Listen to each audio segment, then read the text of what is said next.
My son texted me at 11:47 on a Tuesday morning. Dad's life insurance is legally mine. You can't touch it.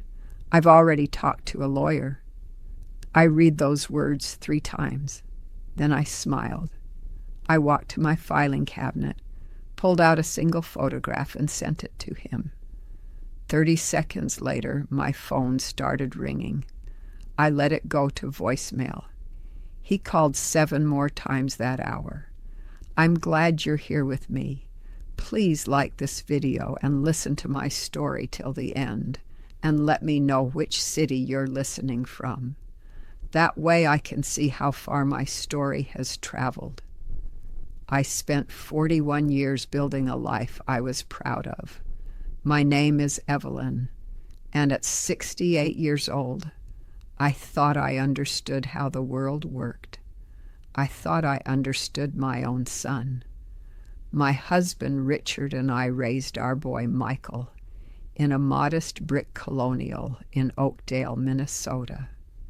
We weren't wealthy people. Richard worked 34 years at the same manufacturing plant, starting on the line and working his way up to floor supervisor. I taught 4th grade at Lincoln Elementary for 28 years. We drove used cars until they couldn't be fixed anymore. We packed our lunches. We clipped coupons, but we saved. Every month, without fail, we put money away. Richard believed in life insurance the way some people believe in religion. It's not for us, he'd say every time he wrote that premium check. It's for whoever we leave behind. When Richard passed away 3 years ago from a heart attack, sudden and merciless at only 67 years old, I inherited everything we'd built together. The house paid off after 30 years of mortgage payments, his pension, our savings account with $187,000 in it, and 2 life insurance policies totaling $650,000. It wasn't a fortune, but it was enough for me to live comfortably, enough to help my grandchildren someday, enough to know that Richard's decades of sacrifice meant something. Michael had always been a good son, or so I believed. He called every Sunday evening like clockwork. He visited for holidays, bringing his wife Jennifer and their 2 children, Ethan, who was 12, and little Sophie, who had just turned 8. We had traditions. Easter brunch at my house, Christmas Eve dinner with Richard's famous prime rib recipe that Michael had learned to make, summer barbecues where the kids ran through the sprinklers while the adults watched from lawn chairs, cold drinks in hand.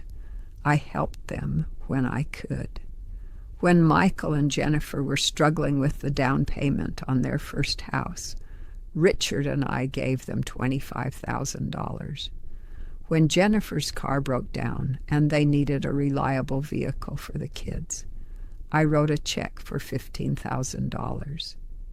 When Ethan needed braces and their dental insurance wouldn't cover the full cost, I paid the $4,200 difference. I never kept track. Parents don't keep track, do they? We give because we love. We help because we can. We sacrifice because that's what family means. At least that's what I thought family meant. The first crack appeared about 18 months after Richard's funeral. Michael called on a Wednesday afternoon, which was unusual. Our calls were always Sunday evenings. "Mom," he said, his voice strange and tight, "I need to talk to you about something." "Of course, sweetheart. What's wrong?" "It's Jennifer's mother. She's been diagnosed with early-onset Alzheimer's. Jennifer's devastated, and we're looking at care facilities trying to figure out what to do. And," he paused, "we need some help, financially." My heart ached for them. Patricia, Jennifer's mother, was only 72. The thought of her mind fading away was heartbreaking. "How much do you need?" I asked without hesitation. $50,000 would help us get her into a good memory care facility. Cover the first year while we figure out the insurance situation. I transferred the money the next day. $50,000. I didn't ask for documentation. I didn't ask for a payment plan. He was my son. Jennifer was my daughter-in-law. Patricia was the grandmother of my grandchildren. Of course I helped. But something nagged at me in the weeks that followed. Small things. When I asked Michael how Patricia was settling into the facility at our next Sunday call, he was vague. "She's adjusting," he said. "It's hard on everyone." When I suggested I might visit her, bring flowers and some of her favorite magazines, Jennifer quickly said, "Oh, she's not really up for visitors right now. The doctors say too much stimulation makes it worse."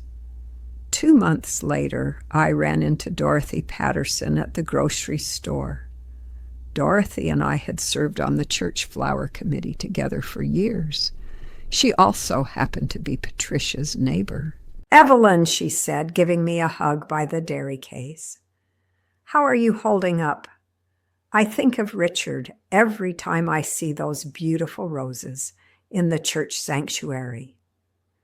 We chatted for a few minutes about this and that, and then Dorothy mentioned something that made my blood run cold. "I saw Patricia out walking yesterday. She's looking good for her age. Told me she's planning a trip to Arizona to see her sister next month." I felt my smile freeze on my face. "Arizona? How wonderful." "I know, at 72, still traveling. God bless her."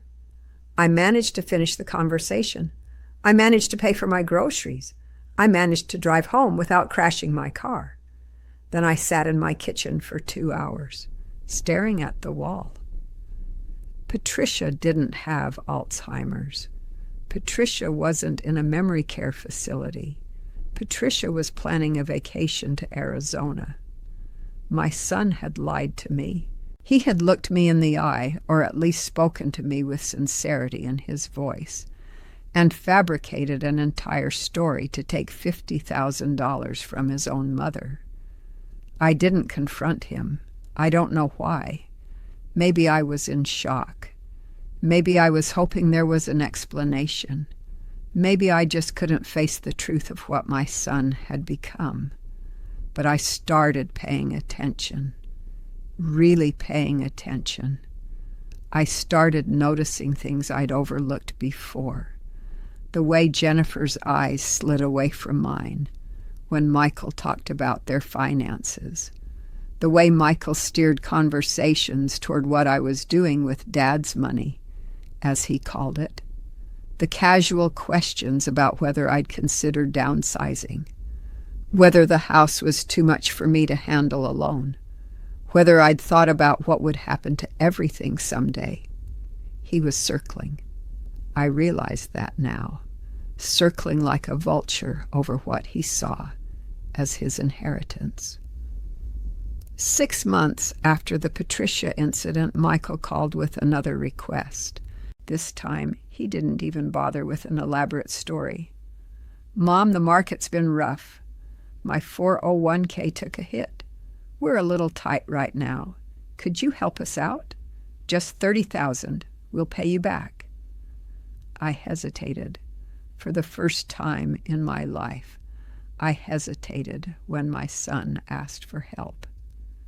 "Michael, that's a lot of money. What happened to your savings?" There was a pause. When he spoke again, his voice had an edge to it. "What do you mean, what happened?" "Life happened, Mom. Kids are expensive. Jennifer's not working full-time anymore. Things are tight. I gave you $50,000 8 months ago for Patricia's care." Another pause, longer this time. "Right. That's a separate thing. This is different." "Is Patricia doing better? Is she out of the facility?" "Mom, I don't want to talk about Patricia. Can you help us or not?" I should have said no. Every instinct told me something was wrong. But he was my son, my only child, the baby I'd held in my arms, the toddler whose scraped knees I'd bandaged, the teenager I'd helped with homework until midnight, the young man I'd watched walk across the stage to get his diploma. "I'll transfer the money tomorrow," I said, and I did. But that night I did something I'd never done before. I created a spreadsheet. I wrote down every dollar I'd given Michael and Jennifer over the years, every gift, every loan that was never repaid, every check written without question. The number made me dizzy. $247,000 over 15 years, more than $250,000 given freely, with love, with trust. And what had I gotten in return? Lies about a woman with Alzheimer's who was actually planning a trip to Arizona. The text that changed everything arrived on a Tuesday morning in March. I was sitting at my kitchen table, drinking my second cup of coffee, looking out at the bird feeder Richard had installed the spring before he died. A cardinal was perched there, bright red against the gray morning sky. My phone buzzed. Michael's name appeared on the screen. I opened the message expecting a good morning text, maybe a photo of the kids. Instead, I read words that felt like a knife sliding between my ribs. "Mom, we need to talk about Dad's life insurance policies." I looked into it, and the $650,000 is legally mine as the named beneficiary. You can't touch it. I've already talked to a lawyer. I'm coming over Saturday to discuss how we're going to handle this. This isn't negotiable. I read it 3 times. Then I read it again. Dad's life insurance is legally mine. I've already talked to a lawyer. This isn't negotiable. The cardinal flew away. The coffee grew cold in my cup. My hands were steady, I noticed. That surprised me. I expected them to shake. I expected to cry. Instead, I felt something cold and clear settle over me, like a pane of glass had dropped between me and the world. And suddenly, I could see everything with perfect clarity. My son believed he was entitled to his father's life insurance. He believed it so strongly that he'd already consulted a lawyer. He believed it so strongly that he was coming to my house to discuss how we're going to handle this. Not to ask, not to request, to handle it, as if it were already his, as if I were merely a temporary obstacle between him and what he deserved. I sat very still for a long time. The morning light changed. The shadows shifted across my kitchen floor. I thought about Richard, about how hard he'd worked, about how many early mornings and late nights he'd put in to build security for our family. I thought about the life insurance premiums he'd paid for 41 years. I thought about his voice every time he wrote that check. It's not for us. It's for whoever we leave behind. He had left it behind for me, his wife, his partner, the woman who'd stood beside him for 43 years of marriage, through good times and bad, through layoffs and promotions, through the death of his parents and the birth of his grandchildren. But my son saw it differently. My son saw $650,000 with his name on the beneficiary line, and he saw a 78-year-old mother who was standing in his way. I picked up my phone. I typed 2 letters. Okay, I hit send. Then I walked to my filing cabinet in the home office, the one Richard had set up so carefully, with all our important documents organized by category. I opened the drawer marked Insurance and pulled out a folder. Inside were the original policy documents. 2 policies, both with Metropolitan Life. Policy A, $400,000. Policy B, $250,000. I turned to the beneficiary pages. There was my name, Evelyn Hartley, listed as primary beneficiary on both policies. There was Michael's name listed as contingent beneficiary, meaning he would only receive the money if I died before Richard. But I wasn't looking for the beneficiary pages. I was looking for something else. I found it clipped to the back of Policy B, a document dated August 15, 2019, a beneficiary change form signed by Richard, witnessed by our lawyer and notarized by the notary at our bank. The form removed Michael as contingent beneficiary entirely. In his place, Richard had named the Oakdale Public Library Foundation, the organization he'd volunteered with for the last 15 years of his life. Clipped to the form was a photograph.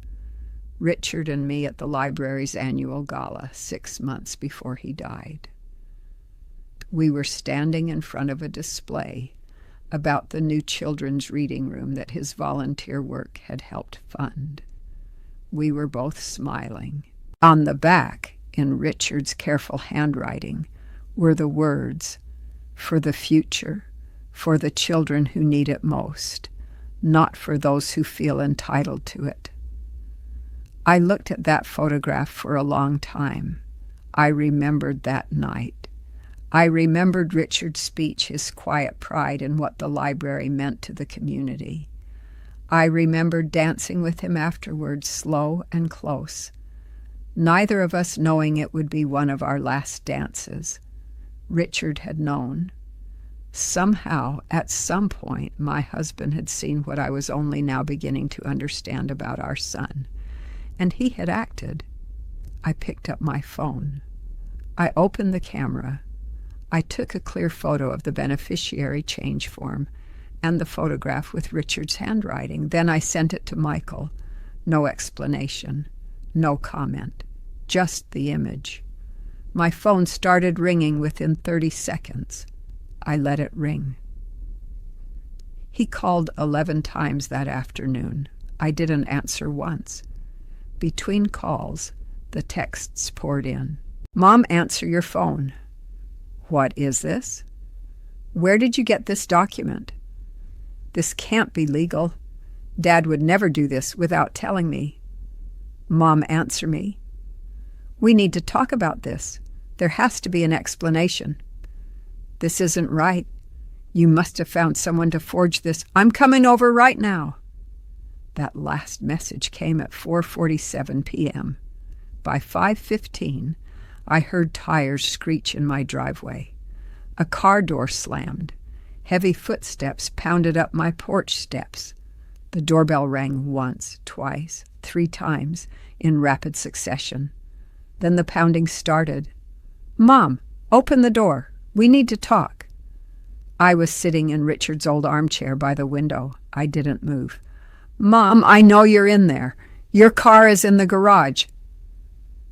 I took a sip of tea. "This is ridiculous. Just open the door and we can figure this out." I set down my teacup and picked up the book I'd been reading, a mystery novel. I was 3 chapters in and enjoying it very much.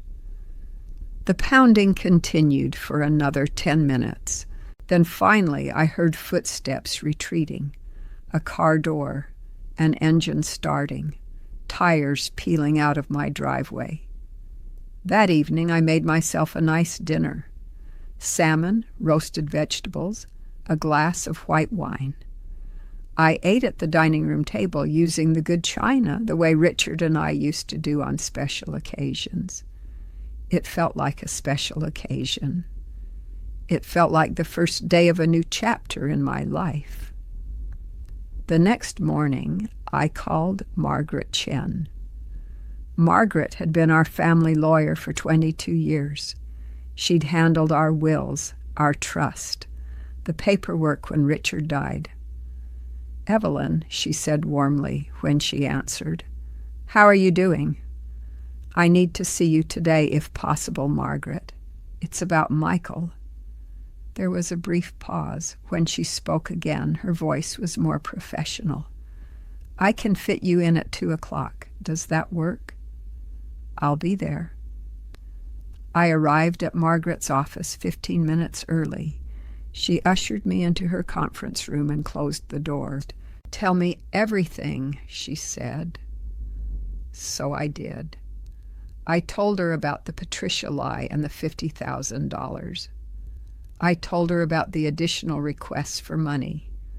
I told her about the spreadsheet I'd created, the $247,000 in gifts and loans.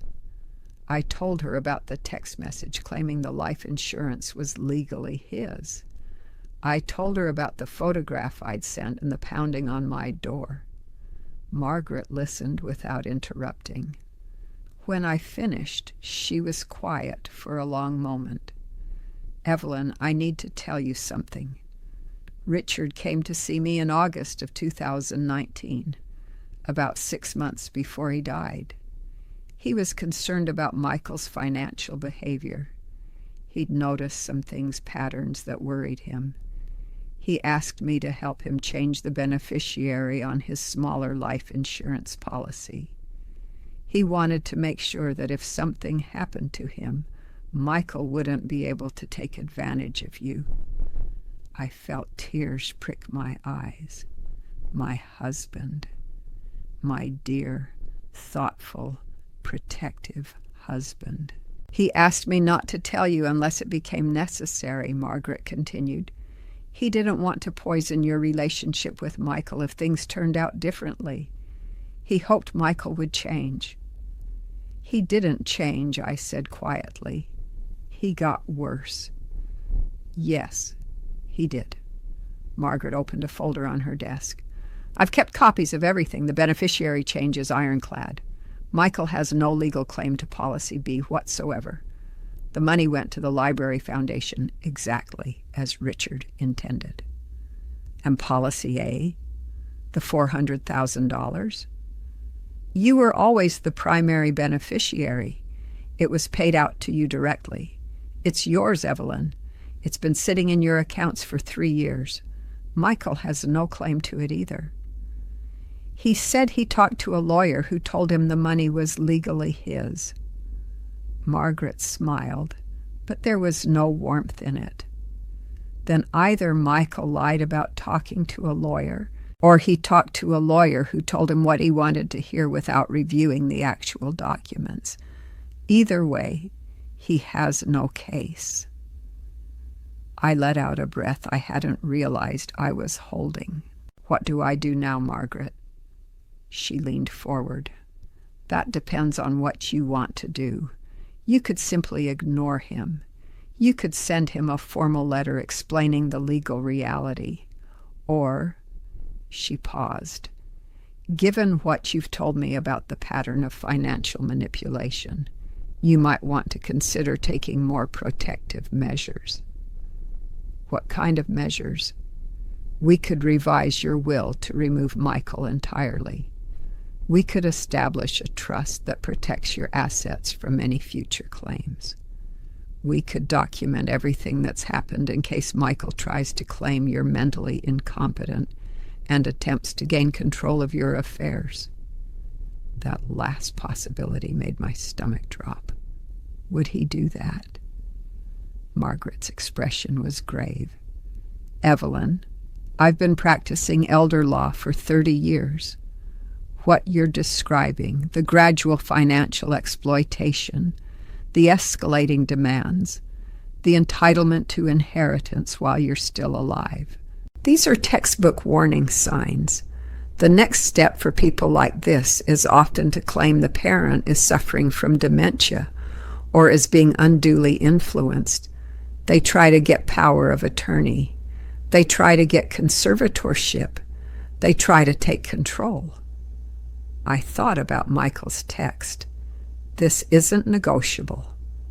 I thought about him pounding on my door. I thought about the way he'd fabricated an entire story about his mother-in-law's Alzheimer's to steal $50,000 from me. Let's do all of it, I said, the will revision, the trust, the documentation, everything. Margaret nodded. I'll start the paperwork today. Michael's next move came 3 days later. He showed up at my house again, but this time he wasn't alone. Jennifer was with him, and they'd brought the children. I was working in my garden when I heard the car pull up. I looked up to see Ethan and Sophie running toward me across the lawn. "Grandma, Grandma!" Sophie threw her arms around me, and despite everything, I hugged her back. She smelled like strawberry shampoo. "Hello, sweetheart." I looked up at Michael and Jennifer, who were walking toward me more slowly. Michael's face was arranged in what he probably thought was a reasonable expression. Jennifer looked tense.